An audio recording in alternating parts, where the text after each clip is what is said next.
Welcome to Slammin Stan in Southern California, strutting from Simi Valley, undulating through the Sunset Strip, beaten to the rhythm of every lovin' hep cat, from soccer mom sirens and rockabilly hot chicks, saluting the surfers and the lucha boys, from Seal Beach to Laguna Bay, where, as Ted Chirac once sang, he's got plenty of bite, a teenage wolf boy out of sight. So we're surfing the epicenter of the wave of cool. Our own Johnny Legend, though he presently roams Northern California, will one day return to recapture his throne as the wild man of the streets of San Fernando.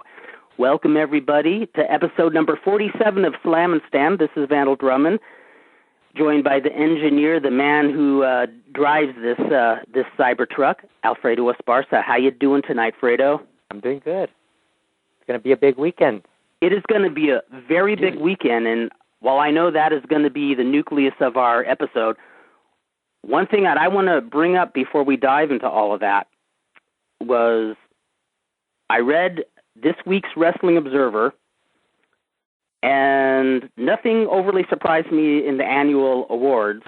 What blew me away was when I read the bio that Dave did of Jack LaLanne, the original TV fitness guru who passed away at the age of 96, I believe it was on Sunday.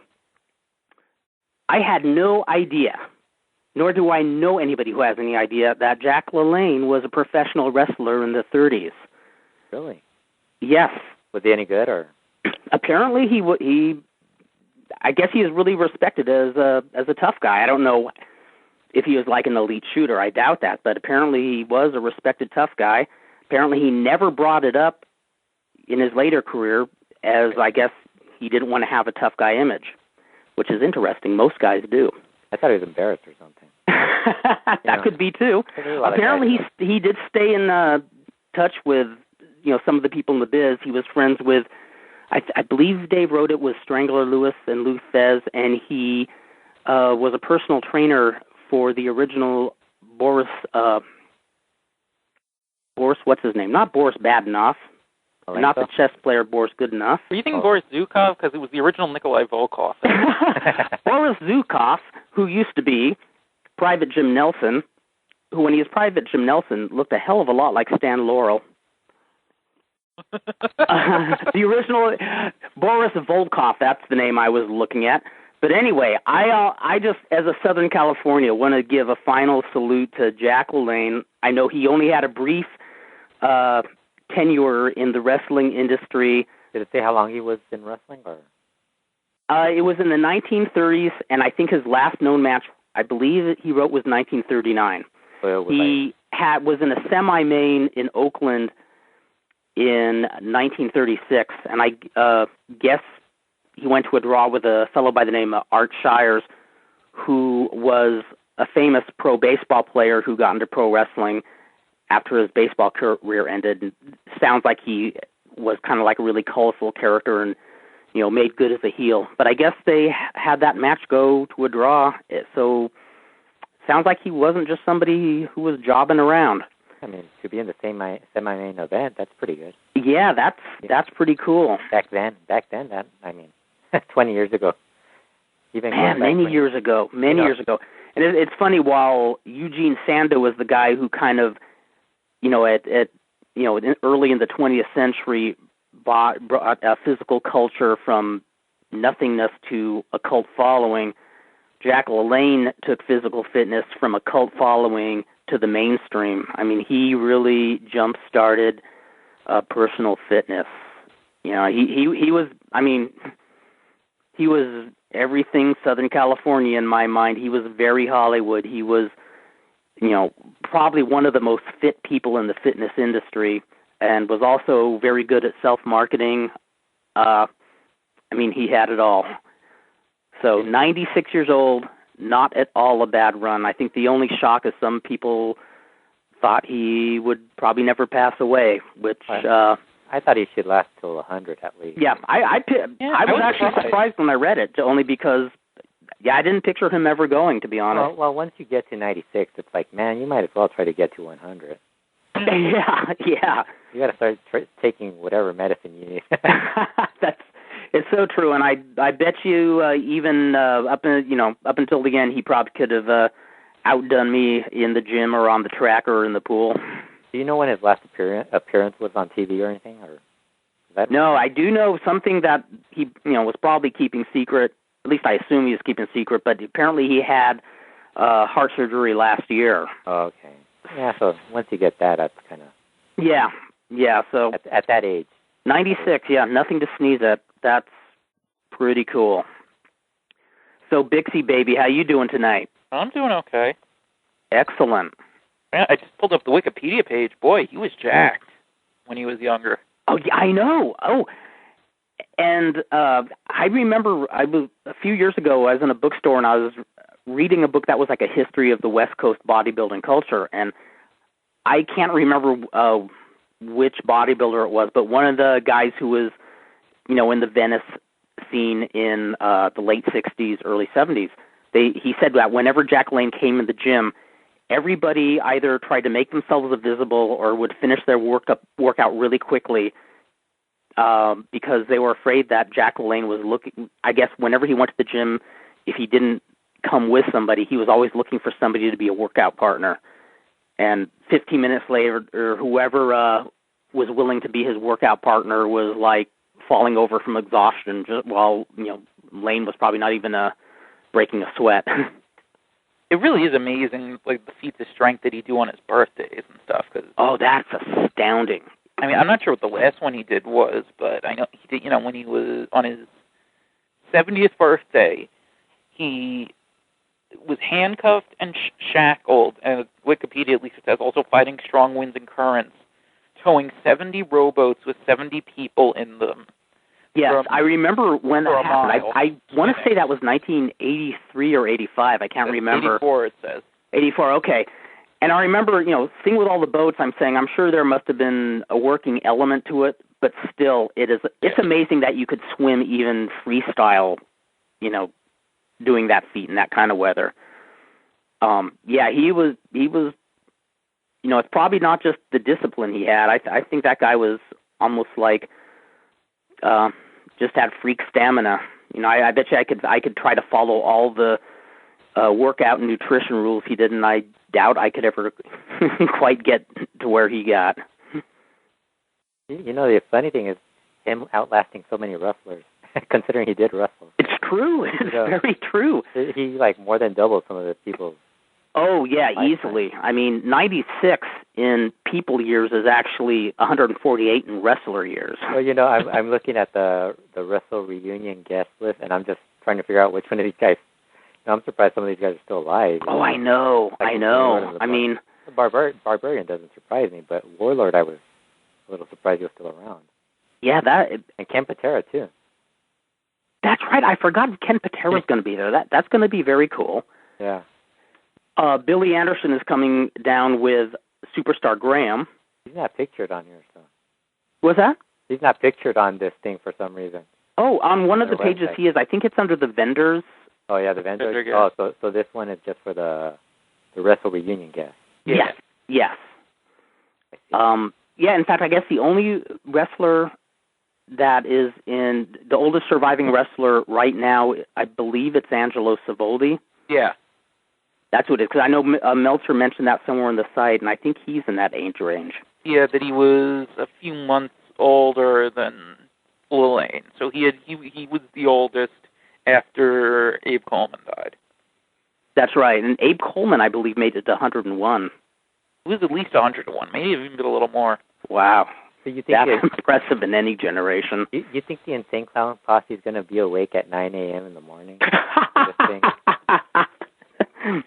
Well, if they are, we should bring our camcorders just to catch it. I get the feeling they're going to be the ones that everybody's going to chase. I hope they don't have like a bunch of people with white, clown face. I'm actually mildly surprised that they didn't try to put on an event of their own over the weekend. I think that would be quite the draw. Like on Sunday. Yes. They could have done something. Yes. It would have upset me if they, stole the glory of Millennium Pro Wrestling. Well, but they don't know anything about the local. Well, no, that's true. But, they kind of seem like the type of guys who wouldn't do that. So, they will. But, in fact, unless I was totally out of it, I don't ever recall the Insane Clown Posse ever really promoting a wrestling show in California, have they? They do that that one thing wherever they're at. I don't know where it's at. The Gathering. Gathering of the Juggalos. Is that in Illinois? They do it somewhere in the Midwest. Yeah, because it's like in some farm area or something. I'm showing my age here. It's that kids' music, I tell you. It's like, what is? Yeah. Insane Clown Posse again. They're bringing. As I listen to my Ramones and my Fleetwood Mac and my 13th floor elevators. You're listening to Herb Alpert now. What are you talking about? Herb Alpert, yes. Yeah. Hey. You're not listening to any. That's actual old man music. Yeah, that is old man music. that really is. It's like I said before. When I was in my teens, I heard Herb Alpert, and I was thinking, this is nauseating me. This sounds like something that all the people in their, lemon lime slacks on the golf course listen to. Oh, I'll never listen to this. And now, hey, what's square is now hep, I'm afraid to say. And I stand by it. It's hep. Wait, did you just say it's hip or hep? I thought there was a slight difference. I like the word hep better. Yeah. Hep sounds good. I mean, hip works, but I don't know, hep is kind of just a little above hep. Wait, hip is above hep or hep's above hep? Or? Hep's above hip. Okay. That's what I meant to say.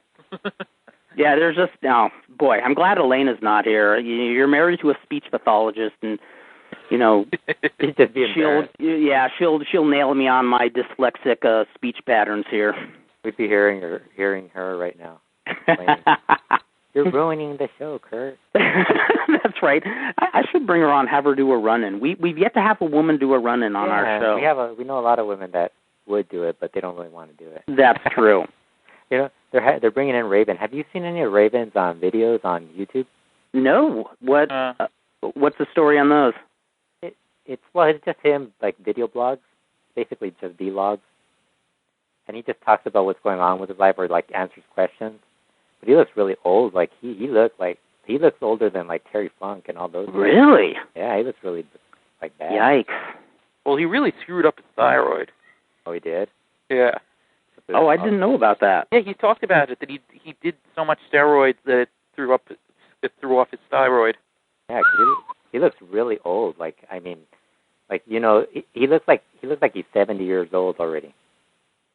Yeah, every now and then I'll see a wrestler who it seems like I saw just 2 years ago, and I'll see a picture of them, and I'm saying, damn, a few years can age a wrestler really quickly. He looks older than the Iron Sheik. Damn. Like all those guys look better. I mean, I'm looking at the pictures right now. Like Jake Roberts looks better than him. Oh, I have a feeling that Terry Funk, even after heart surgery, even though I think it would be foolish of him to do so, if he got in there. Is he in the Battle Royale too, Jake Roberts? Yes, he is. Oh my goodness. Terry Funk is. In fact, he was on Meltzer and Alvarez's show today. Did you hear the whole thing? Yes, I did. It was fun. God. That was boring, man. I was like, oh my God. I think Terry Funk's great, but I mean, God, when he does those interviews where it's just him, like, where he's just being real Terry, not the crazy Terry Funk. Well, I think he's interesting. I think the problem is there's a lot of pauses. I do think it's one time where I think Brian Alvarez would actually benefit by editing the show down some, like eliminating some of the pauses. Yeah, that's time consuming though. So because I'm not saying that cynically at all. I'm saying if you took it and you edit out some of the lengthy pauses, and there were several times where he would be talking about a subject, and you could kind of tell where he was in the neighborhood, but you didn't exactly get what he was getting at. He's looking off into the sunset the whole time. Exactly. Well, Dave, a long time ago, and it's like, but I do think he's one guy who could get in the ring, and again, it would be a bad idea, but I bet he could outdo a lot of wrestlers younger than he. Well, I was looking. I don't know. I don't have it in front of me, but I mean, the list of the guys in the Battle Royale, it's not really that impressive, though. The thing I would like to see is... I really worry about those guys, too. I do, too. I mean, the over-the-top rope bumps, I hope they're carefully placed. Is it definitely going to be an over-the-top rope regular Battle Royale? I assume. Or they could borrow from the Incredibly Strange show in 2003 when we had the Under the Bottom Rope Battle Royal. Yeah, like it's Battle Royals. It's over the top rope. It is over the top rope. And Dan, you're going to be there to see it, Mr. Farron, right? I will be there to see it because I am a real wrestling fan, all right? Unlike me, forget these family things. You can always spend time with the family. What the hell? Silly wussies like Vandal Drummond who answer to the whip of their wife and their family. Oh, my Lord. I am leaving the convention early to attend my godson Michael's graduation party, getting his bachelor's in psychology. I am so jazzed. Well, go back when he gets his master's. No. I'm just glad he didn't decide to become a wrestler. I know. I imagine I heard you saying that, I guess were you talking about Terry Funk's show today? Yeah. Yes. Yeah. I think part of it, to me, the hemming and hawing is part of Terry Funk's charm. It's charming, but when you're listening to an hour-long interview, it might be good to just take a little bit of it out, you know? I mean, all radio shows do it. Well, no, actually not all radio shows do it because it's quite time-consuming to go back and cut it out. Yeah. And if you're turning out 15 shows a day, like Figure 4 website is, he'd never have time to go back and do that. Plus, how's he going to find time to do After Dark? I mean, come on.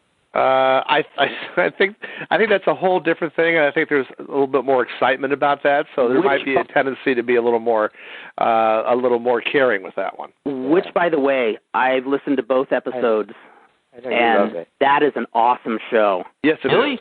I actually hate it. Oh, it's wonderful.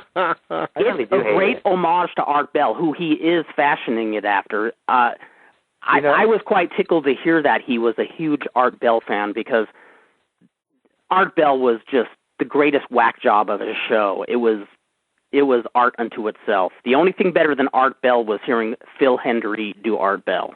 You know, I told Dr. Fredo, what do you find that you dislike about it? You know, I was before he did the second show with Dr. Lucha, I posted on Twitter. I was like, "Oh, I can't wait for Dr. Lucha to be on the show," because he had mentioned on his show the whole thing about transhumanism or whatever that is. Yes. Mm-hmm. So I said, I can't wait for Dr. Lucha to be on there. And like 5 seconds later, Dr. Lucha sends me a message. I'm on the show. So I started laughing. I'm like, oh boy. You know, well, it's not that I hate the show. I'm just not really into it. You know. Yeah. Well, you know, it is a type of acquired taste. I mean, It is. You know, when you think about it, I mean, you know, the first person in the room you're going to say is going to like it will be Vandal Drummond. Yeah, of course. Yeah. And because that's right up his alley. And totally. There is nothing, because it sounds like he's going to cover a wide variety of things. And, you know, where the nature of his guests add a little extra ambiance to it, in that the opening episode with Carl Stern talking about all the regional urban folklore and ghost stories and scandals, you know, and Bigfoot sightings that, you know, took place where he grew up. And I bet you there's scores of guests that can add to that. I mean, especially getting somebody who's into wrestling, who grew up in an area that's ripe with, you know, great legends and, you know. Well, he has a gentleman coming up who is an expert on Sasquatch. That's I believe next week. So that should be very interesting. A PhD, no less. Yes. Now, I know you were saying about the top rope battle royal, about being concerned about, you know, the people's well-being. Yeah, I think that is the case. But, you know, as Terry said, they're all going to be paid the same. What's to keep him from just running over and jumping over the top rope? Maybe it will be the world's shortest battle royal. Well, remember also, I mean, not everyone has to take the big, grandiose, hanging, flying over bump. I mean, you know, I'm hoping they don't. I hope none of them do. Yeah, no, I don't think let's face it, all those guys are in there for one reason, and that is most of them, and I can't speak for Terry Funk that way, but most of them have the reason they're doing this now is because they were very careful during their career, and they don't have any nagging injuries or anything crazy like that. I mean, you can very easily go over the top rope, just hang onto the rope, drop yourself down to the apron, and roll off. Yeah, that's true. Yeah, you know, and that's what I'm hoping they do. I don't mind if they even do the Andre the Giant finish where they just crawl over the ropes. That I would not object. I just want them to all get out of there. Don't you worry. The original Mr. Wonderful, Rock Riddle, will throw every single one of them over the top rope. That's what worries me. I have no doubt that's the voice of Rock Riddle's number one Mr. Wonderful fan, Ryan Doyle. He sounds like him. You sound like Rock Riddle. I've been practicing my Rock Riddle all week. I thought Rock Riddle was actually on the phone for a second. I thought it was going to be one of those Eric Bischoff type situations. I was just yelling at it. As he tries to all get us to sign up for his talent agency. That's right. He can make us all stars, I have no doubt. What fun. This is going to be so cool. Rock Riddle in the Battle Royal. I'm so stoked.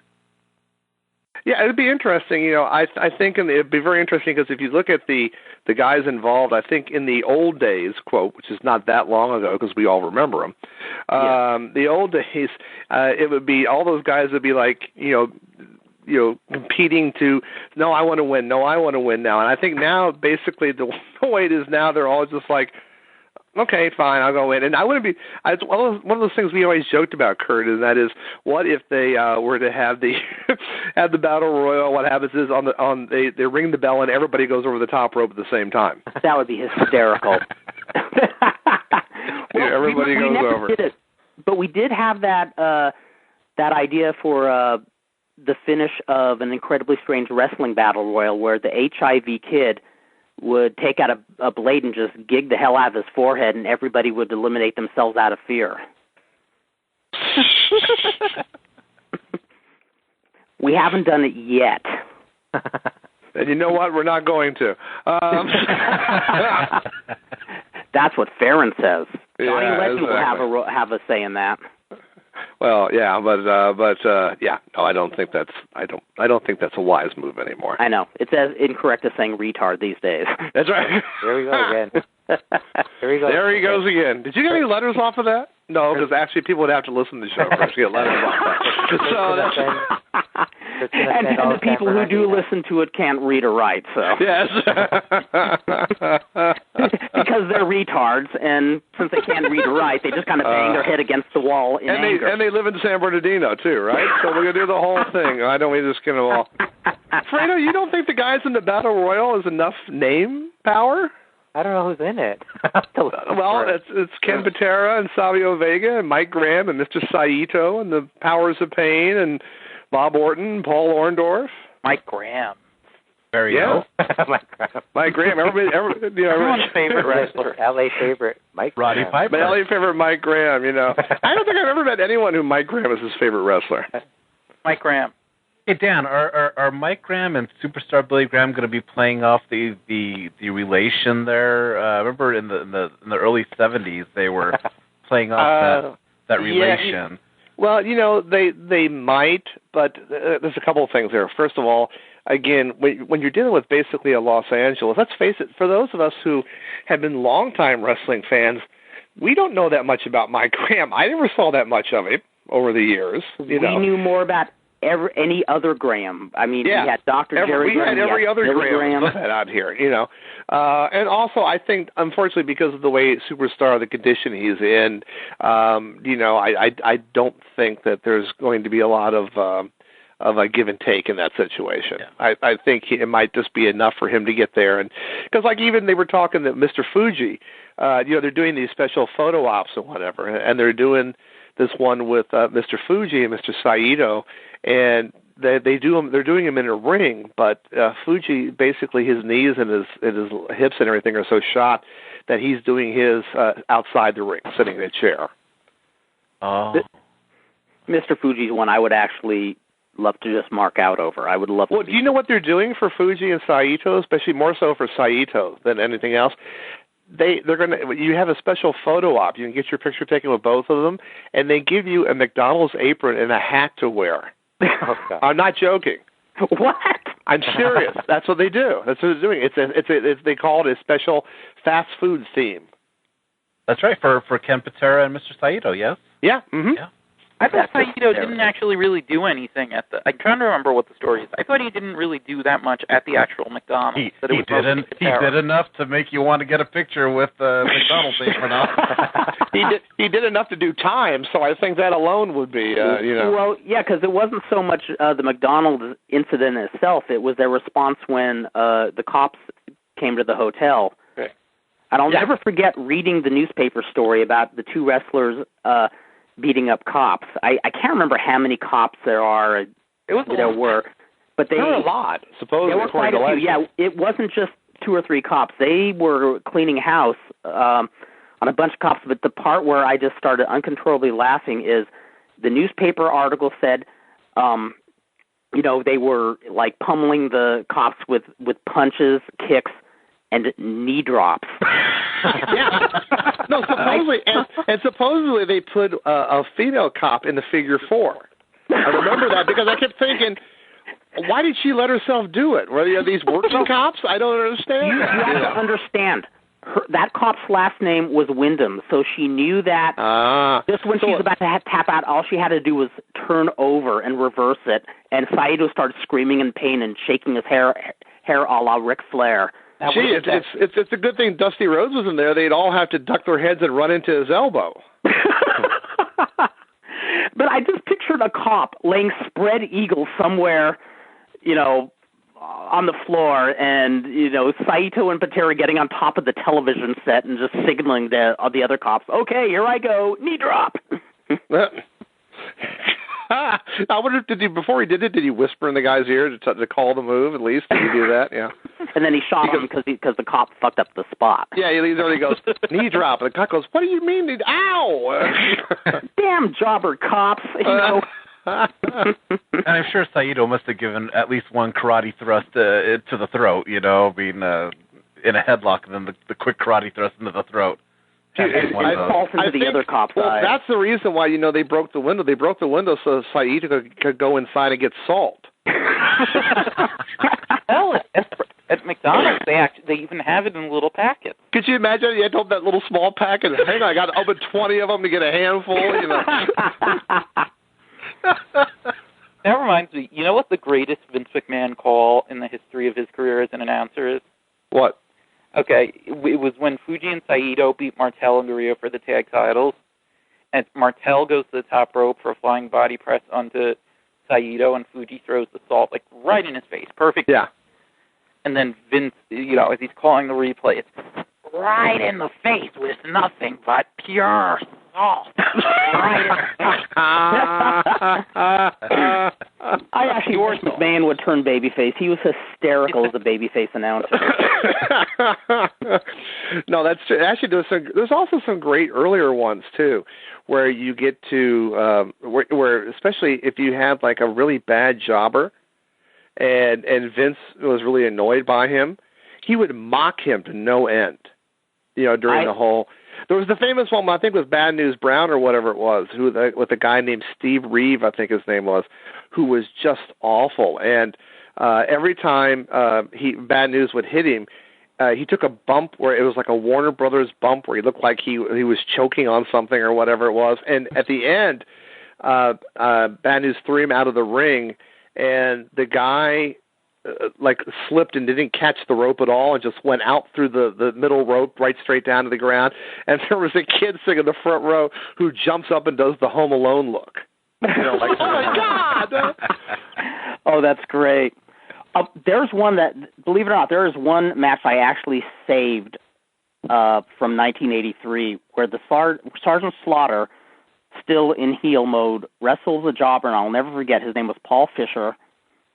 And there were some pretty weak-looking jobbers in WWF, but this guy took the cake. And I'll never forget, McMahon actually started laughing when he was trying to say, and now he puts on his Cobra Clutch, and he just is having this stifled laugh. And then he says something like, well, Paul Fisher's chest was pretty concave to begin with. It was always funny. It was always such funny. A hysterical jobber match. I actually saved it, and I have it on tape to this day. It's always funny depending upon who Vince was partnered with, because sometimes Pat Patterson would just laugh. I mean, all he did was laugh through most of it. But Jesse would always try to be really, really serious.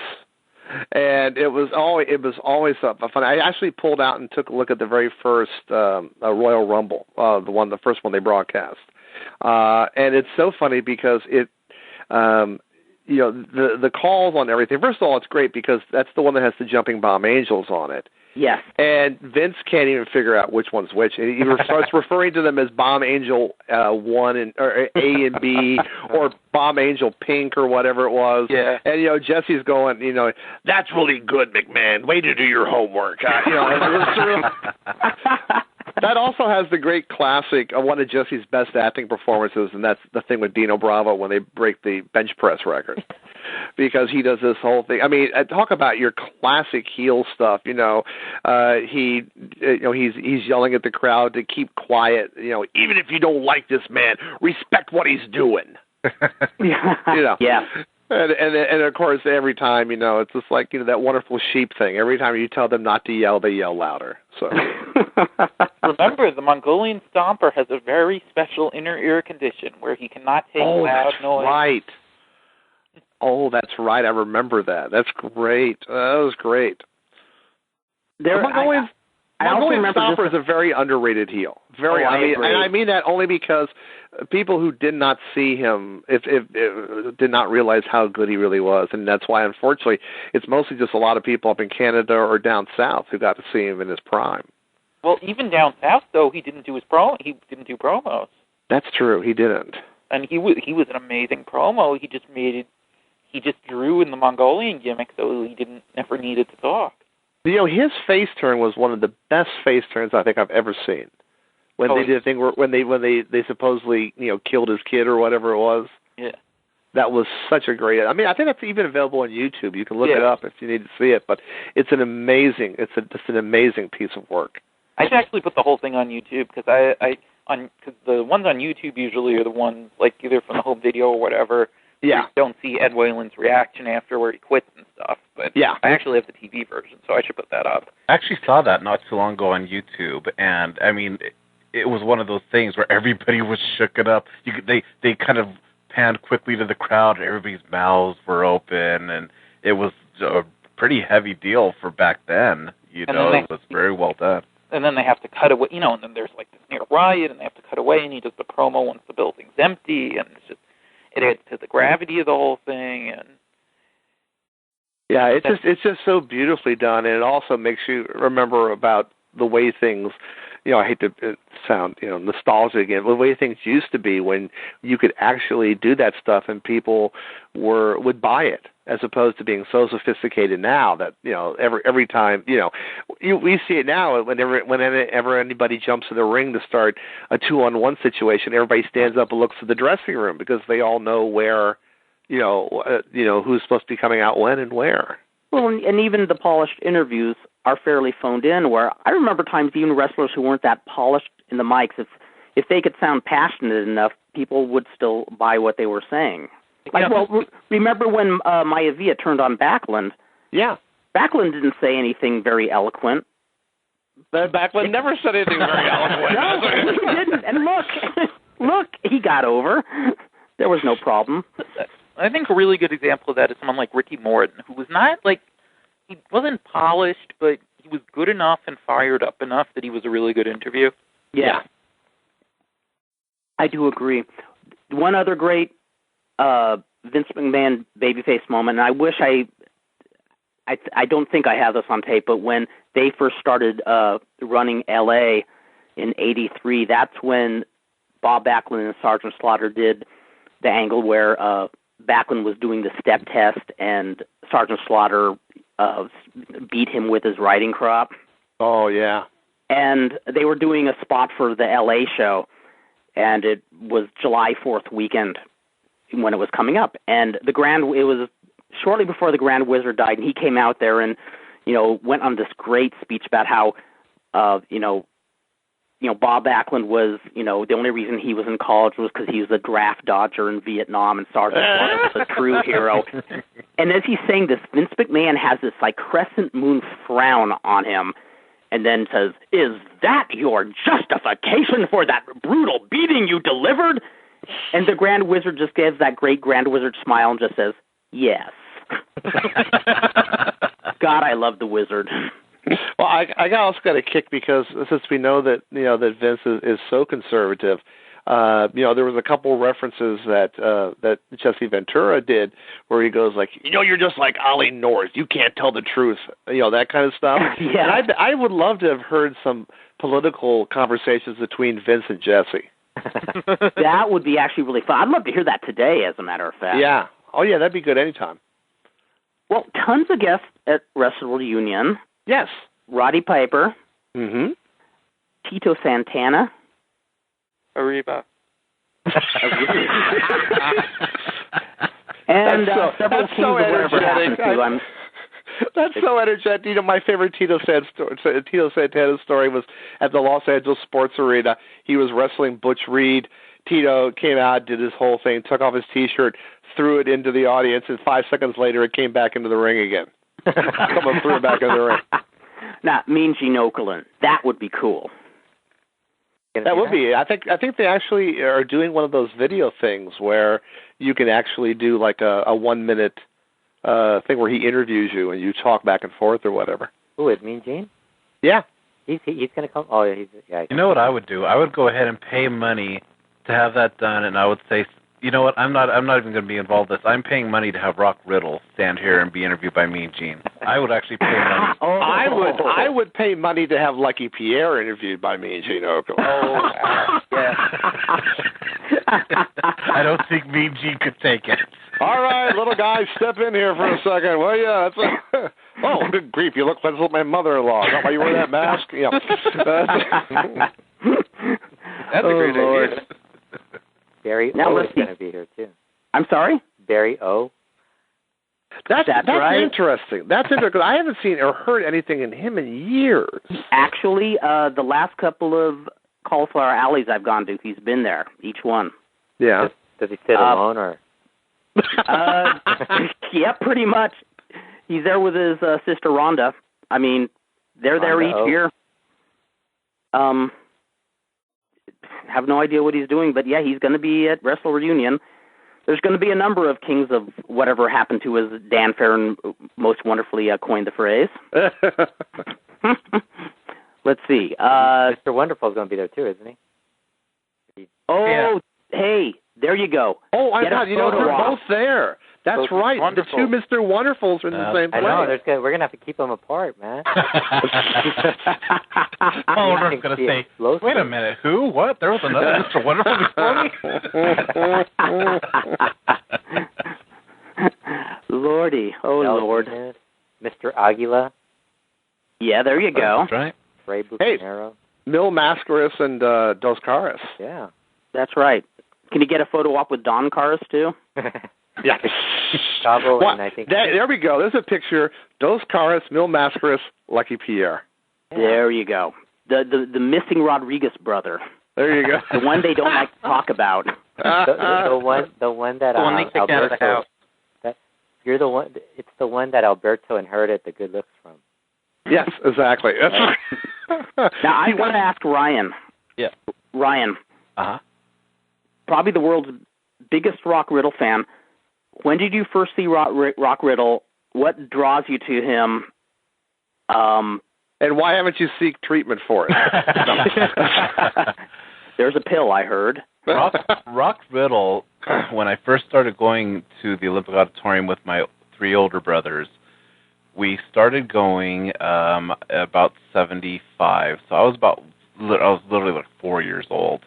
And he was there, and all I can remember, my little 4-year-old brain was thinking, this guy is, you're thinking he's kind of like a show-off. He presented himself as a big deal in the ring. He'd walk in and kind of strut around Jimmy Lennon, and he just had this cool factor. And at 4 years old, you're looking at him going, this dude's pretty cool. And then you read his name in a wrestling magazine, and you think, wow, this guy must be a millionaire, and everybody in the world must know him because he's in Inside Wrestling Magazine, and I saw him live, so he must be a big deal. So that was the very first time that I ever saw and heard of Rock Riddle. And you know something funny is, I remember when he arrived in 75, and it was probably about 6 or 7 months after wrestling on Channel 13 went off the air, and, you know, the only wrestling was on Channel 34, 50, yeah. and then Channel 52, and it was all out of the Olympic. But tell me if I'm right. Wouldn't he have been perfect in the atmosphere of the KCOP Channel 13 TV studios? There would have been something extra campy about Rock Riddle in the TV studio setting. He would have been just campy enough to make it where he would have been great. He would have more than blended in. He would have been perfect. Yeah, he was Hollywood camp. Yeah. At the max. I think I brought this up several times. I have a CD audio of one of the Channel 13 shows from 1972, and Steve Johnson from Canada sent it to me. And when I started listening to it, I was thinking to myself, okay, nothing exists on videotape. And I wondered to myself, am I just remembering Channel 13 wrestling as being really great with, like, rose-colored glasses? Was it just my, intoxication of pro wrestling, in the first year that I started watching it, or was it really good? And when I listened to the CD, to the audio, I thought, no, it was really a great, great wrestling show. Mm-hmm. And to be honest, I think they could have had a bunch of nobodies in the wrestling crew, but the combination of Dick Lane doing the commentating, Jimmy Lennon doing the ring announcing, and then Gene LaBelle. Gene LaBelle was a terrible commentator, but he was great, I think, at doing the locker room interviews or just doing a quick 2-minute interview with the wrestlers right after a match. I mean, it was a combination of highly professional and highly campy at the same time. And somebody like Rock Riddle would just fit right in. I mean, just a few years earlier, they had Ringo the Wrestling Beetle.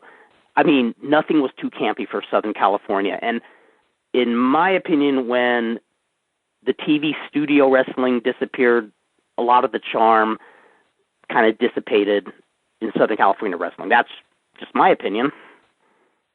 I agree, and when Dick Lane, when it was all done with Dick Lane, a big part of it changed. I mean, Dick Lane was just such people don't understand unless you really, went back and watched it or grew up watching it. Dick Lane was a great announcer. He was so good at what he did, and he made it seem like LA wrestling was the wrestling, to watch. It was better than anything else you're going to watch. It pales in comparison to LA, because Dick Lane brought that, and so did and Jimmy Lennon. Just ring announcing. They just brought a quality that was just, top notch. I loved Dick Lane. It's so true. I mean, Dick Lane just made you excited to watch. He could even bring up a name you never heard of before, and you would want to tune in next week just to see this guy who previously you've never heard of. He'd just make you excited about watching the show. And I love Jimmy Lennon, how he could pronounce any name, no matter how.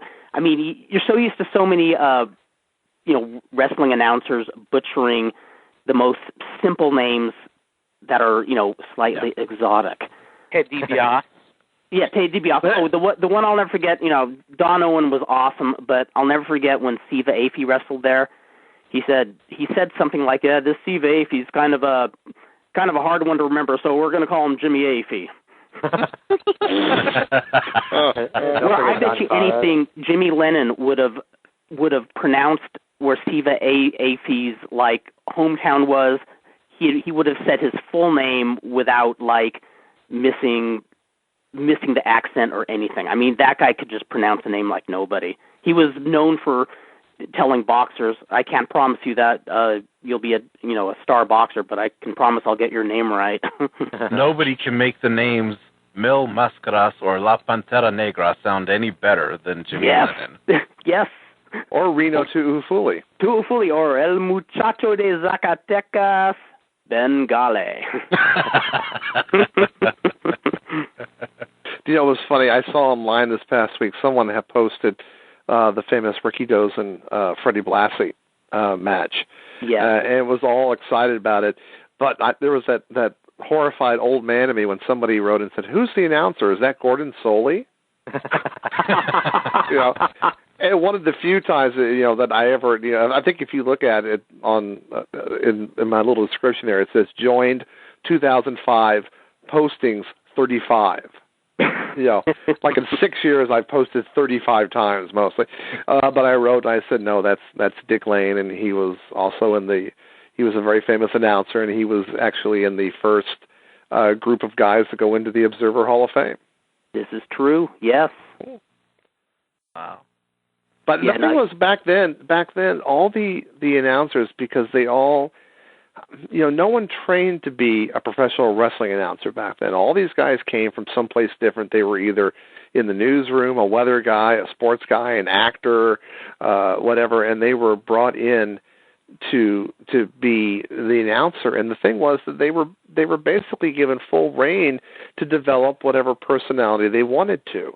So, when you looked at Gordon Soley, when you looked at Dick Lane, when you looked at Hank Renner, when you looked at all these different guys over the years, what made it really fun and interesting was they all had, Lance Russells, they all had their different approach to it. I was, and like other guys like Bill Welsh, who was here in Southern California, who did a lot of the 1950s stuff. That's right. Or take a look at, oh God, I can't think of his name. He was the guy on the East Coast with the WWF at one point. Is it Ray Morgan? Famous. Excuse me? Ray Morgan? Ray Morgan, yeah, that's what I was trying to think of. I got a chance to see a little bit of Ray Morgan before Vince Jr. took over, about the first 6 months that I started watching wrestling. If you lived in Baltimore, you could pick up the Washington, D.C. stations. And the Baltimore WWF show was different from the Washington, D.C. one. But again, there you had two guys. You had Ray Morgan in Washington, and you had the local show, which was done by Bill Cardell. And those are both really good announcers and about as far apart as you can be. Yeah, every announcer really had their own flavor. I mean, you'd have somebody like Dick Lane who was, very subjective, was rooting for the good guys. And you'd have Lance Russell, who was definitely on the good guy side, but was a little less so, and just had that smooth voice where, you could hear him reading the phone book and it was music. And then Gordon Soley, who just really studied the business really seriously and just gave a very serious rendition of the matches. Except when he was drunk. You mean all the time? It was worse sometimes. Like that let's don't forget the Spanish announcer Rapido Rodriguez that did the old the Joe Blanchard group down in Texas. It was him and I forgot the other gentleman's name. Steve Stack. That's what it was. Yeah. Stack was really good. He was really good. I enjoyed him. He was great. And the two of them together, I just loved the fact that they would interview the guy and they would each stand on each side of them. And Rapido would speak Spanish and Steve would be doing the whole thing. And I wonder where it started that all wrestlers have to call the wrestling announcer by their full name. Well, let me tell you something. Steve Stack, Lance Russell, Vince McMahon, Gordon Soley. Yeah. Mm-hmm. You never saw anybody say, well, listen, Lance, Bob. Or actually, they might with Lance once in a while because this is the way that was. But most of the times, I think, and I think probably it's just a situation that somebody did it, and then all the other wrestlers heard it and thought that, well, that's what I'm supposed to do. It wasn't written down in a rule book or anything. They probably just, because it does have a nice ring to it when you say that. Steve Stack. I remember Tully Blanchard used to love to say his name over and over again. He would work it in 3 or 4 times in an interview. Oh, I love how Sheepherder Luke would call him Jack Stack.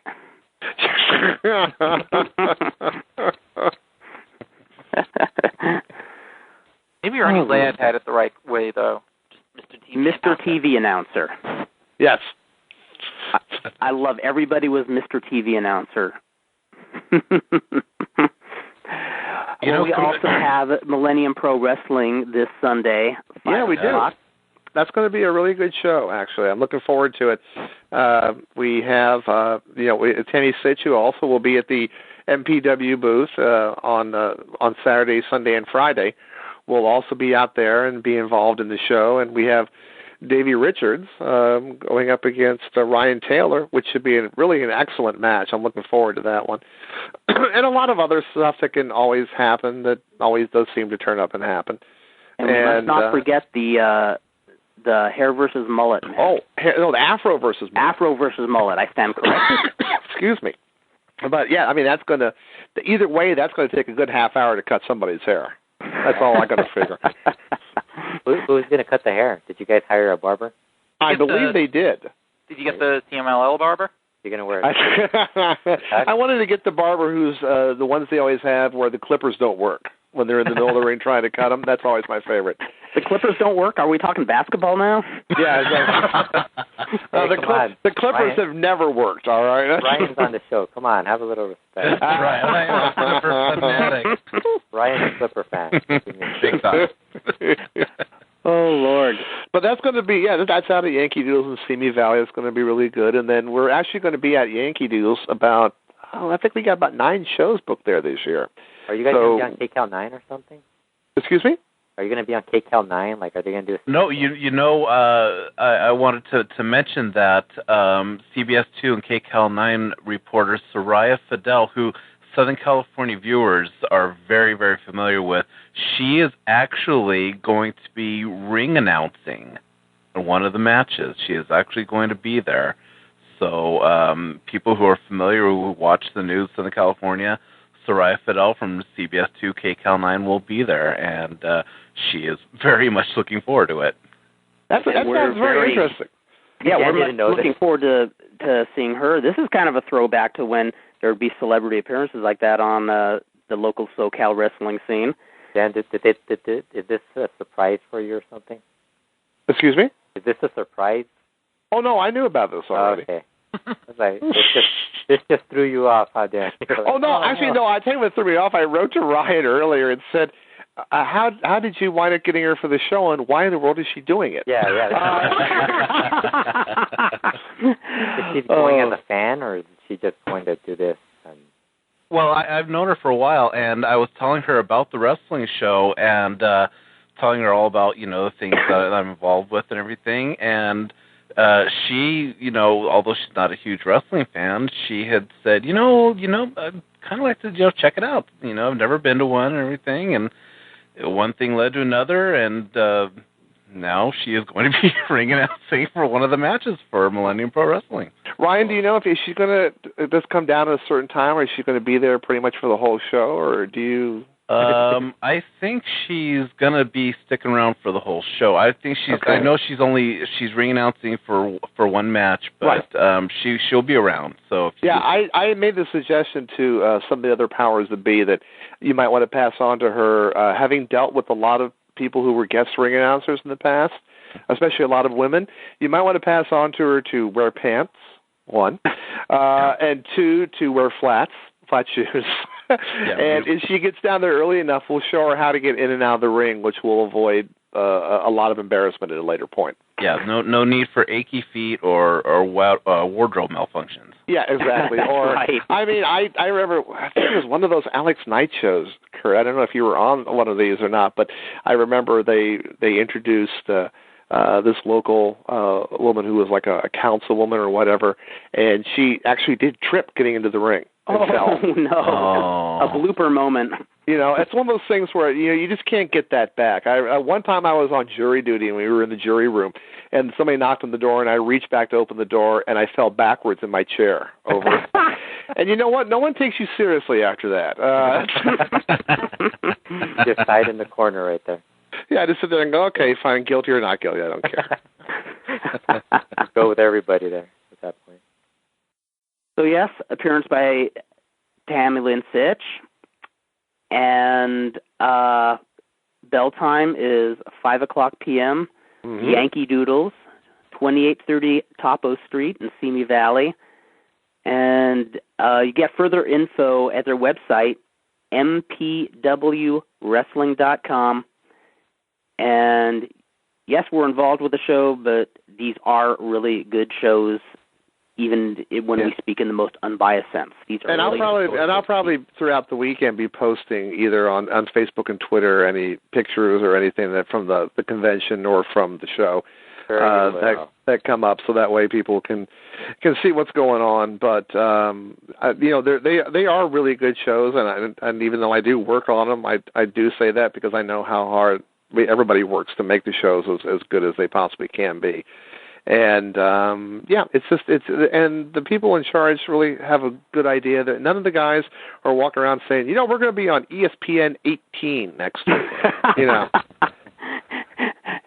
MTV 5.3. Yeah, exactly. There's none of that. They're not trying to figure out how to do action figures or trading cards or whatever. They're just right now going to do the best shows possible. And I know I'm looking forward to the March show, which will be the follow-up show, because Dragon Gate's Akira Tozawa will be on that show. That's correct, yes. They got a lot of good stuff planned for the upcoming year. And actually, when I saw him for the first time in person, I went out to the Fern Owens, our friend. I went out to his Dungeon Wrestling show in Newhall a couple weeks ago and saw Tozawa in a six-man from Magnum Wrestling. And my God, those guys were just, the stuff they were doing was just unbelievable. They had this kid, I think his last name is Kidd. It's Dylan Kidd, I think it is. And he looks like he's 12. He really looks like he's 12. And because the other guys are so much bigger, they were doing stuff. They were literally throwing him against the wall like a beanbag. Oh, my Lord. And he was coming back. And he was doing these amazing twists and flips and everything. And I was really impressed. And I also saw at that show, Kurt, speaking of old Southern California, Rick Drazen. Oh, my gosh. Rick Drazen. And I walked up and said hello to him, and he actually knew my name. So for a minute, I thought I might have owed him money or something.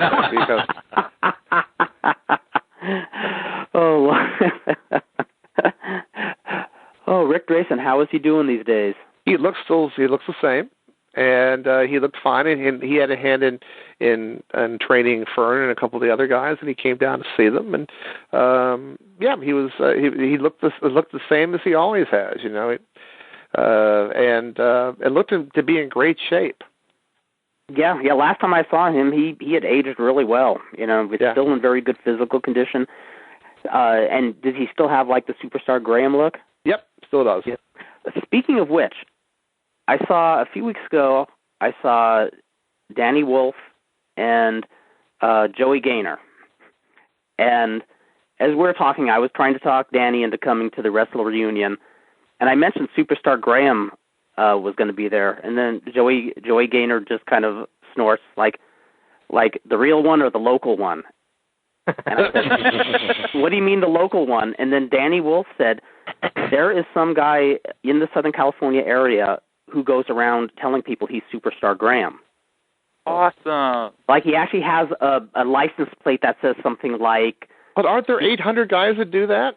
Not just of Graham, but of everybody. You can find, literally, you can find somebody masquerading as every wrestler known to man. That's true. And in fact, remember recently we devoted part of a Slammin Stan episode to that. Well, Bull Ramos, Gorgeous George. You can, all these guys. Corporal Kirshner. Yeah, exactly. God, Well, no one even knew about the fake Corporal Kirshner, though. No one did at all. No one plays Vandal Drummond, though. No one passes himself off as Vandal Drummond. Probably no one ever will. No, I keep waiting to see Lucky Pierre pop up. That mask, I figure someone eventually is going to. You're going to see that, People played Lucky Pierre for years, but I didn't know what it meant until recently. So. Yes. Oh, Lord. Will Lucky Pierre be at the MPW show this weekend? He will at least be hanging out in the dressing room or hanging on to people in the dressing room.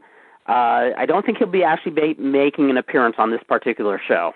But you never know if somebody's car breaks down. So you better hope. What was it? Where was it recently? We were talking about what if for some reason Davey Richards didn't make the show and Dan said, well, Lucky Pierre and Ryan Taylor, and I just thought, oh, poor Ryan Taylor. Yes. It'd be his shortest match, though. We'd lock up, I'd blow up, we'd go home. You remember one time we were working on a show that will remain nameless, and they were going to have a battle royal to decide who the new champion was going to be, and no one could decide who was going to win. I turned to you and said, "Don't go far. You may be winning the world title," which I think would have been hysterical. I would have been pretty funny, yeah. That would have been funny. It would have been great. Well, Kurt, I know you only have a short amount of time that you can be there, so hopefully, are you riding with him, Fredo? Yeah, I'm going with him. Okay. Well, I figure by the time that Kurt actually arrives, he will arrive there a half hour after he's left. Because yep, that's what I learned from Lucha Libre. Kurt's kind of like the cable guy. He'll be there sometime between 8 and 12. and then show up at 1. Yeah, exactly. And to exacerbate that is I have a partner in crime, because right before the show I said, "So Fredo, how about if I come by around 8 or 8:30?" And he says, "Okay, yeah. Well, we might not be up till 9 or 10. I might not be either." So I have a partner in crime here. That's true. Well, actually, Kurt, is there anybody you're looking forward to seeing? The person I really do want to meet is Superstar Graham, because I've actually always just wanted to see him in person. And when Dr. Jerry Graham was in his last days, he was in a semi-comatose state, and no next of kin had been, well, it wasn't next of kin at that point, but no family had been notified. Mm-hmm. And the only reason I found out he was in the hospital is because I tried to visit him. And so I had written, I called Dave Meltzer and asked him to place something in the Observer, my phone number, because, it was obvious he didn't have much time and wanted to see if any family could get a hold of him. And a few days later, I got a call from Superstar Graham inquiring about the doc, and he was actually looking, trying to contact doctors he knew through USC to see if they could do anything. And in less than a day, though, Doc had passed. But It just always really moved me that he took the time to, because he was only associated with the Doc for a couple of months. But it really moved me a lot that he went out of his way to, try to do something for him when, he was in his last days. And I just actually really like. Right? What's that? It was the Doc who gave him the gimmick, wasn't it? Yes, it is. Yeah, that's very true. Yeah, I remember he was only with him a couple. He was only with him a couple months, but remember they were together almost 24 hours a day. So he has a lot of memories. Trust me. Yes. And he wrote about some of them in his biography, his autobiography. But I bet you there's a ton more. I bet he could have written a whole book. I'm sure what he experienced. Oh, easily could have. He easily could have. That's when you start to realize that you're getting to be an old wrestling fan. Because when I looked over all the different names of who's going to be there, I quickly bypassed any of the bikini girls. Yeah. I know exactly what you mean. I quickly bypassed any of the guys who weren't born when I first started watching wrestling. And I basically, the ones that I was most interested, besides Superstar Billy Graham, was Harley Race, who's going to be posing with his NWA belt, the old belt that he had. Oh, very cool. I didn't realize he'd have the strap with him. That'd be very cool. And I also wanted to mention and say hello and see if he remembers the referee from Secrets of Pro Wrestling Exposed. Bring your mask with you. You should get a photo. I'll bring my mask. There we go. I'll charge $40 then for a picture with that. Oh Lord! But yeah, it's the guys that've been around for a while that I'm actually most interested in always in seeing, and the guys that it's one of those things where you go and it sounds horrible and it sounds morbid, but it's true. Just with the way the death rate is. You have no idea if some of those guys, this might be the last chance to ever see them or even say hello to them. True. I know I hate to say it, but it is true. It is true. I mean, how the Iron Sheik has survived another year, I don't know. But he keeps getting more famous every year, which is amazing to me. He's in town to go. He's in town to go to the Grammys. He's going to the Grammys. Oh my goodness. Yes. It's amazing. He's more mainstream than he was in '84. I haven't seen this yet. Has anybody seen? I hear he did a spot with the Muppets. What? On Sesame Street. I remember reading it on the Observer site a couple of months back, and I remember, I think it was Dave who wrote it, said, like, you can go here and see Iron Sheik on Sesame Street or something like that, and then he said parentheses, don't worry, it actually comes off very sweet, not like you would expect. Oh, it's Wizard World Toronto, Yeah. Kermit meets the Iron Sheik. I haven't seen it. He didn't break Kermit's back and humble him the old school way or whatever, the old world way. Oh, gee, Mr. Iron Sheik, you're not going to humble me. You're not going to fuck my ass, are you? Please don't hurt me, please. I'm much smaller than you are. It will really sting. May I tempt you with Miss Piggy? The Sheik's looking at him going, he says, be Brian Blair. No. He's looking at me. The Sheik probably was on, could you imagine what drugs he must have been on when he was with the Muppets? That would be amazing. That would be astounding. He was probably like Kenneth on 30 Rock, where he actually just sees everyone as a Muppet.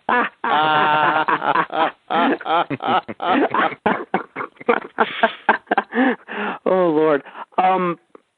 Did he sing it? Did he sing "It's Not Easy Being Chic"? That'd be great. How many times have I said "Oh Lord" chic tonight? I've said "Oh Lord" multiple times. I said "Oh Lord" tonight more times than most people. Say really. And we all go silent. What happened? Why'd you guys stop? Fredo, is there anybody you want to see? Impression. Fredo, is there anybody you would like to see Saturday? Not really. I'm sorry, Fredo. Daphne's not going to be there this year. Dan, it depends. Do you mean I want to see for free, or do I want to pay to see? I mean, for free you can see everybody, so it's no big deal. But well, it is. Well, I mean, they have those things where they do those whole big whatchamacallits. But I noticed that most of the people are posing for anywhere from 10 to 15. Yeah. Which is not awful. Well, I think most people just go to see the big stars like Bret Hart, and that's it. Yeah, I think a lot of people do that. And the last year, I mean, you could probably just stand next to somebody and take a picture with them because there was nobody in line. I did that one time with Ernie Banks, of the Chicago Cubs. We went to a place it was a J.C. Penney's where he was signing his book, and we got there, and the line had already been cut off. So I gave my wife the camera, and I walked over as close to the table as I could, and I had my back to him. I was standing there, and I went, Ernie! And he looked up, and Mary Lou snapped the picture. Oh, that's great. Mary Lou ran like hell while you got pummeled. He didn't know what it was. No one knew what it was. They weren't. For God's sakes, they work at J.C. Penney. How much do they know? I would like you to do that to Mil Mascara. See how far you get away from it. He's gonna be like, no, you got to pay for that. That's. I'd love to do the old Warner Brothers cartoon thing and spin it, turn his mask around, and that kind of stuff. You get for $20. You have to pay $20 for a photo with Mil Mascara. Well, I didn't say, but you know what? Here's the thing: is we wouldn't do it, but there's somebody out there that feels about Mil Mascara the same way we do about Harley Race and Billy Graham or whatever. Yeah. Well, I mean, it's all different strokes. Bill Apter will be in line. Well, I should have some good stories next time, because one of the things that I offered to do through the MPW booth is that I'm going to be working one of the lines Saturday afternoon for the VIP photos. I don't know who with. But I'm sure there'll be some good stories coming out of that. I think it'd be funny if I wound up with one of the girls that in the bikinis that was doing the poolside thing. And I think my job basically would be to hand her wet naps after she has contact with any wrestling fan. Or just spray them down with Purell before they got anywhere near them. I was going to say, have the world's largest Purell dispenser. We just get under it and get showered with it. This would be the first time that every guy that comes to get their picture taken would have to wear a condom over their entire body. Like that naked, what was it, Naked Gun? Excuse me? Naked Gun, I think the second one. Oh, yeah, the second one, yeah. Oh, practice safe sex? Yeah. Shaking hands with one of the guys who went to the conventions to meet the indie girls is probably like shaking hands with someone who's been at a strip club all day. Yeah, exactly. And you don't know what's worse. They've had their hands on the metal rail on one of the girls with a buffet. None of these girls I know. I don't know any of these, like the arena. Cookie is. Oh, you know who they are. I think. Well, I know the ones that were in WWE. Yeah, Maria. Well, you know Tracy Brooks. No, I right? She's the girl that got bumped off Playboy for a cartoon. They put Marge Simpson on the cover, and she wound up like on the website. Their picture. SoCal Val. Come on, you live in Southern California. You know who SoCal Val is, right? No. Fredo, you know Maria from WWE. Yeah, I know. I said I know Maria. I don't know any of the ones from. Well, don't get irritated. We just said. That's all. Hey, Fredo. Hey, Dan. Fredo.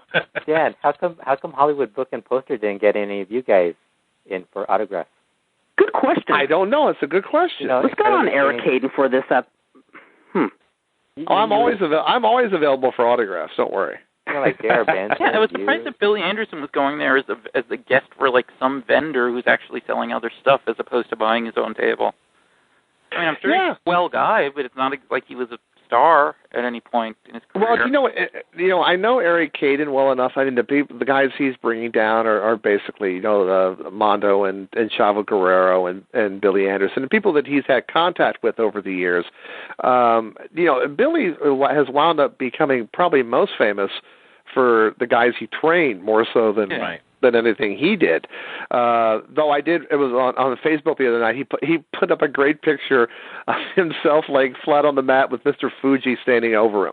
That was great. That was classic. And that would be a photo. It would be great to get a before and after photo and have one where Fuji's standing over him in that same pose. Yeah. Oh, that'd be hysterical. We should ask him to do it, actually. That would be awesome. Yeah, but I wrote a little thing. Billy was talking about it, whatever, and I wrote a little thing underneath it saying something like, watch out for the salt, or something like that. I wanted to create that big old bucket, that wooden bucket he used to have all the time with the salt in it. Oh, that's right. Because you remember when they salted, I mean, they always wanted to make sure, everybody could see it, whatever. But it was hysterical because, you would think, again, it's that whole thing about the poor referee, because they would throw the salt, and it would be usually like 2 handfuls of salt, and it would be everywhere. I mean, all over the ring. You couldn't help but look at it. And the poor referee has to look around and act like he has no idea what's going on. The other gimmick I love that they did is when they would hit somebody with a roll of quarters, so there would be coins spilled everywhere, and the referee would look equally as baffled. Yeah, they couldn't figure it out. And usually you just had to tell him that it was his payoff for the evening.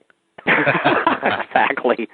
With the visibility of the powder, though, I always thought that seemed like something that got changed more as time went on. Because when I was a really little kid, I didn't remember, and on the older stuff I watched, the powder. I didn't remember the salt looking as much like talcum powder as it did later, like in WWF with Yokozuna. That they tried to at least make it look a little bit more like salt. That it wasn't, billowing up everywhere. Right. Well, I want to know where they buy guitars that have talcum powder inside.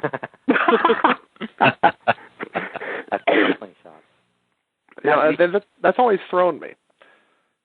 That's right. The first guitar time I ever remember the guitar gimmick was in '73 when Raul Mata brought his guitar out on Channel 13 Wrestling, and he and Jimmy Lennon started singing some Spanish folk song together. It was classic, and Ripper Collins was the heel commentator at the time, and he just walked up very casually and took the guitar away from Raul Mata and just beat him into oblivion with it. Classic stuff. That's right. I mean, I think about all that different, the stuff that people have attacked, people with, It's true. I think wrestling has had the biggest variety of any, Guitars, they've broken watches given to them by Girl Scouts. They've punched holes through pictures of their dead father. Wait, right. Yes. And this is, I think we should, and if you don't count ECW, if you do count ECW, it's much bigger, but it's probably, it's more fun to not count ECW, at least because it's more traditional stuff, paintings, and making sure that you break the painting where the guy's head goes through the right spot. Yes. So it looks like it's his head on the other person's body. And Okay, so I think we have some homework to do for the next Incredibly Strange show, which will probably be happening in 5 or 6 years. We have to figure objects that people have not been struck with yet. We've done the guitar. Maybe we go bigger, like have like a grand piano or something. You gotta get struck with that. You gotta have powder in it. That's true. Yeah. A powder piano. People have been hit with cars now on shows, You know what we do? Yeah, you could put like flour inside the car. Yeah, exactly. And then when it runs you over, it's like a car filled with clowns and they hit somebody in a big puff. Oh, that'd be great. The clown car pulls up and hits it, and then all the clowns jump out and beat the shit out of it. Yeah. But we have to have powder coming out of it, though, so... That could be our kayfabe cops. We joked about having the kayfabe cops. Oh, there you go. There you go. We got to write all this stuff down for the next... Definitely. Well, I was talking to my wife about angles that I've seen repeated over the years, and I told her about the famous one with Eddie Gilbert and Tommy Rich in Memphis, where Rich had bloodied up his tag team partner Gilbert, and Gilbert came back to apologize and then turned on him. Okay. And Gilbert loved that angle so much that he went down and did it with the Nightmares when he was booking for Continental. And it's almost funny because it's almost line for line, but one of the ones that I remember that they've done over the years, which was great, was in one of Robert Fuller's groups when Hector Guerrero was in as the big Fredo Bandito heel. And Mama Guerrero had sent a big old vat of hot sauce, and he was eating the chips with it. And Gordon Soley tried it, and it was way too hot for Gordon. And then they brought out Todd Morton, and Todd Morton had tried it, and he liked it, and it reminded him of something that that his mother used to make. And Hector threw the sauce in his face, and it burned his eyes. I love it. And he started screaming at him how never compare something my mother makes to something your mother would make or whatever that way. And then later on, he comes out with the bandages wrapped around his eyes. And variations of that have been done for years, but there's just something so funny about that. Now, here's something funny I remember from Titanes and El Ring. The only time that I can recall a babyface throwing powder in somebody's eyes, it was a match where Peppino the Clown, I can't remember the wrestler's name. He was this big, chubby, mustachioed wrestler, looked like an Italian opera singer. And he's just doing every foul trick in the book. And then Peppino finally just reaches around and out of nowhere throws a bunch of powder in his face. And being the heel, rather than selling it like he's blinded, he just starts staggering around in circles and swinging aimlessly until Peppino just kind of trips him and pins him. The only time I can remember a babyface using a foreign object unapologetically. Well, Lawler did it all the time. Oh, I stand corrected. With Lawler as right. a face, he between throwing fire and doing pile driving valets and stuff like that, and it was just the way they presented it. I also always loved the angle where the guy pulled the powder out and the baby face kicked it up into his own face. Yes. And especially when they've done it where they messed up and the other guy has to literally dive into the cloud of powder to make sure it hits him. In fact, Dan, you actually have first-hand experience with that angle in Compton. Dan's like, what? Remember when I was wrestling Physico and you had just bought a nice, delicious batch of nachos with cheese? Well, that wasn't talcum powder, but it was. No, but it was the same thing. I grabbed it from you. Yes. And I didn't. There was no heads up for Fizzy. I just grabbed it from you. You're saying, "Oh, come on, great!" I was just about to. You looked like you were about to enjoy them so much. Yeah. And so I went into the ring, and I went to throw them in his face, and I just grabbed his hand and made it block mine, and just shoved it in my own face. Of course, karma got me good for stealing your nachos because, these were nachos at a lucha show, so the nacho cheese was hot and spicy and right in my eyes. Well, that's like rubbing orange Pennzoil in your eyes, for God's sake. Yeah. The nachos at a lucha show? My God. It was bitchin'. It was so bitchin'. See, so when Hector Guerrero did it, it was plausible. You could do that in a shoot. Yeah. It's true, actually, yes. Yeah, Well, exactly. Al Murrieta, I don't know if you remember, there was that, I don't know if you saw the show. It was a show that Augie was on, and there was a kid who didn't think he had to sell for Al Murrieta. And not only did Al Murrieta clock the kid, but he grabbed a jalapeno from somebody's nacho and rubbed it in the kid's eye. Oh, ouch! And I remember telling Khayyam about that incident, and he just said, why wouldn't the kid sell for him? And I'm saying, I don't know, maybe he thought Murrieta was an old guy, and Khayyam just shook his head and said, he's lucky that's all Murrieta did to him. That's right. See, that would have been a great gimmick for Al. Al should have walked around and taped a pepper to his thumb. Oh, that would have been perfect for him. And then just kept doing, exactly. That could have been a whole new angle for that guy. Speaking of what happened to him? Do you know? I think he moved back to Guadalajara, if I recall. Working for Sergio Torres will do that to you. You mean Sergio Garcia? Garcia, excuse me. Yeah, wrong Sergio. Sorry. Torres is the nice Sergio. Yeah, Garcia exactly. is Sorry not about the that. nice Sergio. Murrieta was one of a kind. I just loved him as a heel. He was like one of those pistoleros out of a spaghetti western flick. Yeah. Only in this case, he shoots Clint Eastwood instead of getting shot by him. Yeah, he was great. He really was. He just had that great old school. I mean, even his haircut. And we saw him in the 80s, looked like he was out of the 1960s. Yeah, in fact, I don't know if, I know some of you are aware of this, but there is actually TV footage of him at the Olympic from 1981 on YouTube now. Really? Yeah, that fellow Jelly Beans who was the one who put up the monster footage on YouTube. I think it is just titled like Los Rudos or something like that, but it's him and a guy called Mariah Del Ring against Falcon de Oro, who was Gil, and Jesse Garcia, who was one of the big daddies of Hadco Plaza, and I think in 82 or 83 just left wrestling completely. Yeah. But it's the only footage I know of Murrieta. Well, there's probably. Oh, as I say, Kurt, I just want to remember, I'm making a note now, we can't forget to talk to Billy Anderson about the monster. Yes, we have to ask him about it. He actually knows, because he actually worked on shows with the monster in Arizona. We need to get a hold of the monster. We should have the monster on the show. You know, Dan? Dan. And he growls. Dan, you know what would be great? What? If Kurt took the recorder with him. That would be Fredo? wonderful.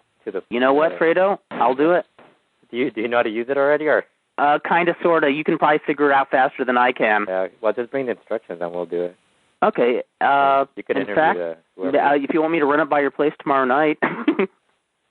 That's fine. This must be fascinating for the people that don't know us. So this. I know. Well, what's funny is, I guess, with this show on TalkShoe, I guess we can go live a few minutes early if we want. So Fredo and I are just talking on the phone a few minutes earlier, and then Fredo says, is there a chance we might already be on air? Well, what I'll do, Kurt, if you want to, is I'll shoot the video off my iPhone as backup. Oh, that would be awesome. So at least we have it one way or the other. Well, because the other thing I'm wondering, there might be some people there we're not expecting to see, like just some local guys. Yeah. Are you going to take the Lucky Pierre mask with you? I'm going to bring it just in case. I might want to get a photo op here and there. Yeah, you might want to here or there and just do something, or just especially with some of our old friends that way. It's always that would be great. I would actually like that very much. You never know. Harley Race may come up and need that picture of Lucky Pierre. He wants proof that he met Lucky Pierre. Exactly. Everybody wants proof of that. Yeah, exactly. Because that's why you could have your picture taken with one of the bikini girls, and you could strip down to your shorts and wear the Lucky Pierre mask. That would be funny. In me Poppy's underwear. Yeah, maybe Sonny would like to have your picture taken with Lucky Pierre. I was going to say, you have to do some kind of angle with Sonny and Lucky Pierre at the MPW show. That would be funny. That would be a lot of fun. That would be great. No, I was telling Kurt that he should bring a extra Lucha World shirt to give to Tammy, and there's a good chance maybe he might be able to get a picture of her in it. That would be really. I think that would be a good idea. Yeah, we should try that. Great idea. Yeah. So, but it should be a lot of fun. It should be. Yes, I'm really, really looking forward to this on Saturday. So, Ryan, you're going to spend a lot of time with Rock Riddle, I take it? Oh, I'll tell you what. he's going to say, you're bothering me, kid. He'll be eating up the attention. I am really looking forward to the entire weekend. I mean, the WrestleReunion is going to be great, but the show on Sunday, Super Sunday, MPW, is going to be huge. I am so looking forward to the main event. Sunny, I mean, there's just so much to look forward to. It is going to be awesome.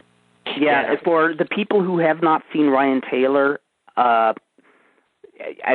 Davey Richards, a lot of people know him. I know a lot of people still haven't seen Ryan Taylor. This guy is an amazing worker.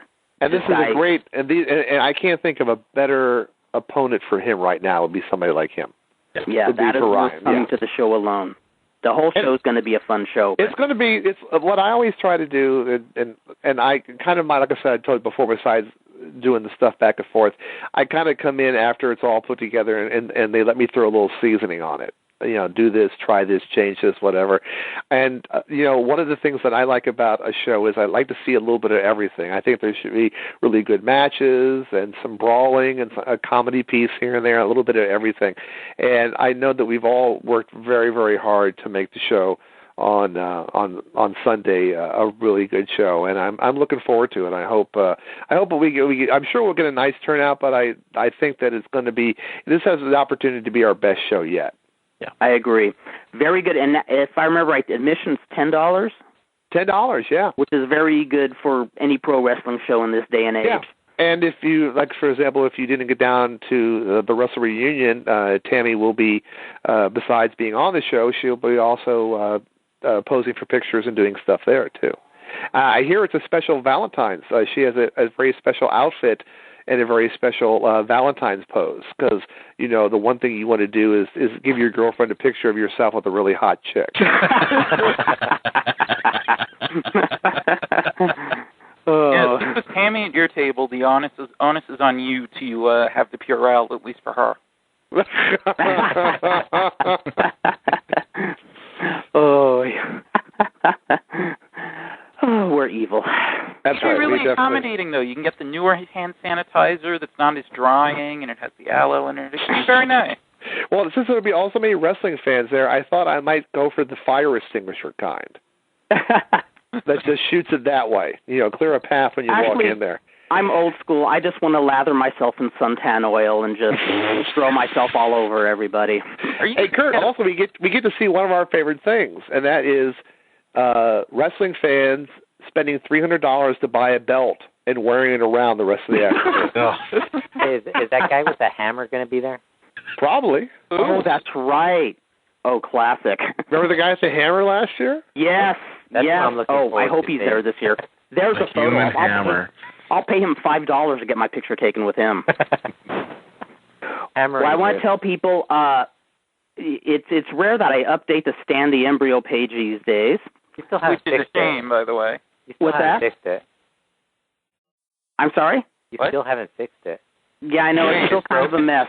You can access it, but it's kind of sloppy right now. Yeah, Do you still have Ronald Reagan listed as being president on there? What do you mean? Is he not? Oh, yeah, Don't tell me George Bush is president again. Oh, my God. No, there's a junior? Oh, no. No, what I'm going to put on the Stan the Embryo page after the show, the clip I just talked about, the Al Murrieta and Mariah Del Ring versus Jesse Garcia and Falcon de Oro. And you got like an error in your about section. Now let me ask you, Fredo, can you even access the page, or does it just come up blank? No, it comes up. There's this weird. There's this like little error at the top that's kind of semi-hidden by the graphics. It mostly works, at least to go to it. Yeah. And you know what happens when that's the case is I get Fredo to fix it. Well, I sent you the email to send me the information. Yes, you did, and I didn't realize how messed up it is. I'll have to do that. I got to get that page up and running again. Yeah. Meanwhile, if you want something quality on the web, go to Lucha World, which is a very happening website where you can get your Lucha World T-shirts. And since my page is still a mess, I want to encourage everybody out there to friend me. My name on Facebook is Lucha L. Pierre. So look for me. I want to get as many friends as I can, especially people I don't know and will never meet. Those are your best friends. That's right. Those are the ones you like. Exactly. I want to have more fair weather friends than anybody in the world. And I also want to mention, for anybody out there who has an iPad, you can now get Super Luchas on the iPad. Yeah, you that's neat. Well, for only you download the app for free, and each issue is 99 cents. I got it for an iPod Touch. Yeah, it's really nice. I mean, you can go through, and there was a really good article on Vagabundo in the last issue. Oh, Vagabundo? The Vagabond, the hobo, which is a great character. Somebody, I know there's not a lot of info out on him, but on the next Slammin Stan, we should actually do a little salute to him. Yeah, I love the Super Luchas only basically because they've been recently, because there's not a lot of wrestling. They've been doing a lot of history pieces, which has been very interesting. Oh, very cool. I would like to see that. They haven't gone too far into mixed martial arts either, so. No, they don't at all, really. Okay. I mean, they do cover TNA, but they cover it on their website, like the mixed martial arts. Yeah. TNA is mixed up martial arts. Oh, Fredo, did you see the most recent issue? Which the luchador? I forgot who it was. Had a complete Wolverine outfit, including the claws. That's Volador. That was my God. He had the claws on there. Yeah, it's the other. I guess it's Wolverine, but a different version of Wolverine. That is too cool. I don't know. I don't know which one it is exactly, but there's it's a different version because everybody thought it was Batman. Yeah. They're like, no, it's Wolverine. It's Wolverine. And the other question I want to ask real quick before you guys go is, I was looking through the most recent issue on there, and they did some sort of thing for excuse my cultural ignorance here, but the day where they cut the cake that has the baby Jesus inside of it is Oh, King's Day?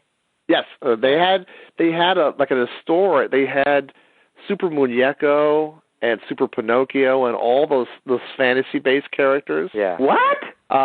Did a personal appearance, and there was a guy there who was, and I don't know if he's a wrestler. I hope he is, but there was a guy there in a Dalmatian suit. Yeah, I think he is a wrestler. That is so cool. Wait, he was dressed as a Dalmatian, or he was wearing a nice suit made of Dalmatian skin? Oh my God! Well, I like either way, but actually no, he was wearing like one of those outfits with the little, like the hood was the actual face and the ears and whatever, and he was supposed to be. He looked like like a Sesame Street character or something. Oh my God! We got to get a picture of White Pork. We do got to get a picture of White Pork. Oh man! Oh yeah! If I thought ahead of time, I'd have him appear at the WrestleReunion. That would be so cool. He'd frighten people. That'd be great. It would be. Yeah. All the LA groups should put some money together and get one table. That would be cool. Actually, we should actually think ahead to next year. That's not a bad idea. Yes. Because I mean, nobody's going to go all 3 days unless you actually pay for it yourself. Yeah, this is true. But if you don't pay for it yourself, if it's all every different groups, everybody could take a turn. It's not like we're going to go every single day. That's true. That would be really cool, actually. We should do that next well, let's think ahead. That would be awesome. We could have Lucky Pierre on That's right. Saturday right before the PWG show. Yeah. Lucky Pierre will be there for the empty arena segment. Yeah. See, Kurt, if you were a normal wrestling guy, you would wear the Lucky Pierre mask around all day. I'd wear it to work if I could. Yeah. Kurt, you should show up from the moment you're from the car, from the moment you drive in, all the way through. You wear the Lucky Pierre mask. That would be sweet. Exactly. No. I won't be driving though. I'll be in the seat. The Dalmatian guy will be driving me. That'd be hilarious. Oh my God. Well, on that note, I think we're going to wrap it up here, and we're really looking forward to WrestleReunion this weekend. Really looking forward to Millennium Pro Wrestling Sunday night, and want to thank each and every one of you guys who are on the show tonight. Fredo, thank you as always for running this thing. Dan Farron, of course, my comrade since 1989. Yep. The Bixie Demon, the rockinest guy on the East Coast, and of course Ryan Doyle, a proud SoCal native, somebody we are very proud to call our friend. Oh, thank you. And don't forget the new tagline. It's Slammin Stan, the show where there's more people on the air than there are listening to it. I like that. I like that. We are our biggest fans. That's we should do Slammin Stan After Dark next time. I think you're onto we'll something get more there. people listening. Of course, with a Lucky Pierre, Slammin Stan After Dark won't cover the supernatural. It'll cover the super kinky. We'll have a different fetish covered every week, and we'll use our imagination. Well, you know, like I told you, I'm surprised we've never gone over the line and started talking about porn. Yeah, we haven't, have we? We've come close. We've gotten close. Yeah, we talked about the porn that featured Lucky Pierre. We talked about that. That was horrifying enough. I think I didn't even perform in that. I was the most disgusting part of the show, and I didn't even have a sex scene in it. Well, actually, before we do, I thought of this, Kurt. I was on the Figure 4 board, and someone mentioned this show. No way. A gentleman by the name of Robert. Oh my gosh. Had said that he was giving our good friend Kid Zombie a hard time. He said something about, you ruined 2 shows this week, and he goes, what was the other one? He goes, Kurt Brown show. He said, you called up Kurt Brown to talk to him about a video game. Kurt fucking Brown.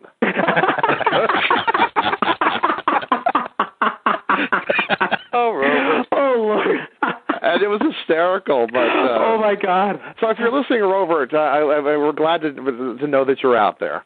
Yes, thank you, and thank you for listening. It shows he actually listened. Thank you, Robert. I've been trying to get people to listen, but they always say they will, and they never do. Actually, no, I got someone to listen tonight, though. But oh, that's cool. You got one person now. Maybe we should have Dean LaBelle be our spokesman. Now Bix will go back on Facebook and find that person has unfriended him.